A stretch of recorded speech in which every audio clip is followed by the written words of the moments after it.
As part of the function design recipe, we include 1 or 2 example calls on the function in its docstring. The last step of the function design recipe is executing those function calls. Up to now, we've been executing the function calls by copying and pasting them to the Python shell and then comparing the value returned with the value that we expect. In this lecture, you'll learn about doctest, a Python module that allows us to run these tests in a more automated way. On the right-hand side of the screen, there's a module named vowels.py that contains 2 function definitions, collect vowels and count vowels. Each of those functions has 2 example calls on it in its docstring. To execute the example calls, we need to run the module and then copy and paste each function call to the Python shell. Once the function call is executed, we compare the value returned with the value that we expected to make sure that they match. Let's do this for the other 3 as well.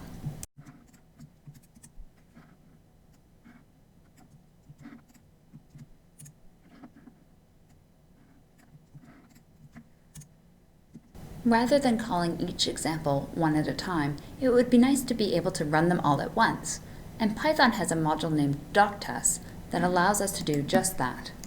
We begin by importing doctest, and then we call doctest's function testmod to run all of the tests for this module. What we see here are the test results. 4 tests have been executed, and in this case, all of the tests have passed. A nice feature of doctest is that it does the comparison of the value returned by the function call with the value that we expect automatically. This makes the testing much less prone to human error since we aren't doing the comparison of those 2 values ourselves. Let's consider another example. On the right-hand side of the screen, there's now a module named divisors, which contains 1 function named getDivisors. GetDivisors has 2 parameters, a number and a list of possible divisors of that number. The function returns all of the items from the list that the number can be divided evenly by. For example, for the number 8 and a list of possible divisors, 1, 2, and 3, the function call would return a list of divisors 1 and 2. 8 cannot be divided evenly by 3, so 3 is not included in the list returned by the function call. This function has another example in its docstring as well. Let's run both of these example calls by running the module and then running doctest.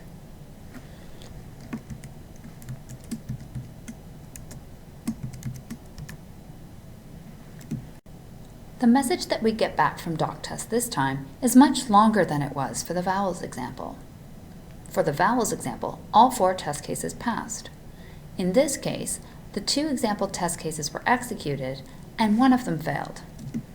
A test that fails is one for which the actual value returned by the function call doesn't match the value expected.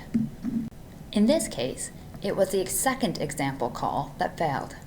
For getDivisors with the number 4 and possible divisors -2, 0, and 2, an error occurred when executing the function call.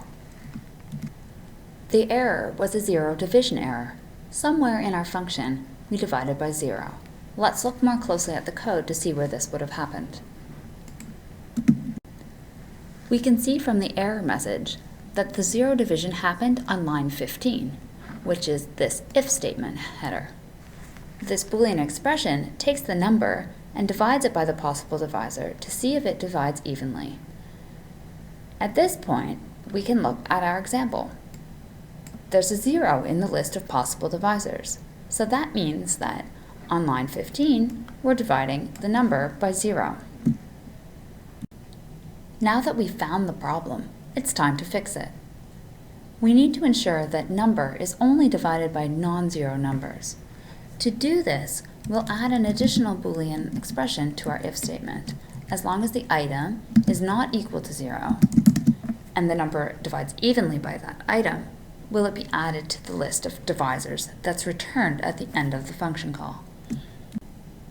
Recall that Python evaluates the AND operation using lazy evaluation.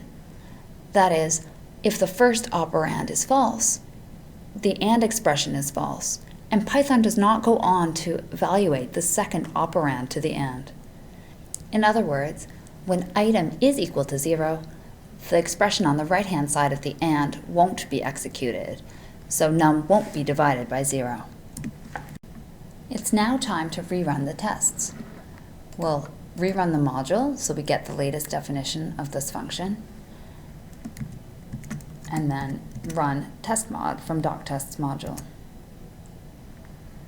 Although we no longer get the 0 division error, the test case still fails. We expected to get a list with integer 2, and instead we got a 2-item list with -2 and 2. This time, there isn't a problem with the function definition, there's a problem with the test case. -2 is the divisor of 4, and it should have been included in the list. We'll add it now. Next, we need to rerun the module and retest it. This time, both of the test cases pass. Instead of importing doctest and running testmod in the shell, we can do it from within the divisors module.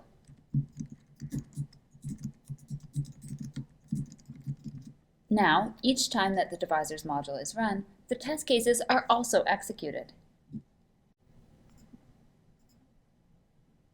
If the test cases pass, there's no output in the shell. No news is good news.